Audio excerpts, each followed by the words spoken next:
Parody ഗാനം കേട്ട് കിളിപോയ പിണറായിക്കും കൂട്ടർക്കും ഉറക്കം പോലുമില്ല എന്ന മുറവിളിയും പിന്നാലെ തൂക്കിയെടുത്ത് പാട്ടുകാരെ മൊത്തം അകത്തിടാനുള്ള മുറവിളിയുമായിരുന്നു. എന്നാൽ പൊതുജനം കണ്ണുരുട്ടി തുടങ്ങിയതോടെ പിണറായിയുടെ പത്തി താഴ്ന്നു കഴിഞ്ഞു.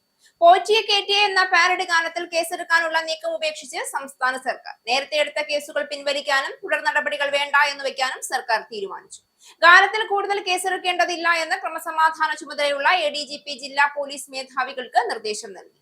അയ്യപ്പ ഭക്തിഗാനത്തെ വികലമായി ഉപയോഗിച്ചെന്ന് കാണിച്ച് തിരുവാഭരണ പാത സംരക്ഷണ സമിതി നൽകിയ പരാതിയിലായിരുന്നു കേസെടുത്തത്. പിന്നാലെ നിരവധി പരാതികൾ വന്നിരുന്നു. കേസുകളിലൊന്നും തുടർ നടപടികളിലേക്ക് കടക്കേണ്ടതില്ല എന്നാണ് തീരുമാനം.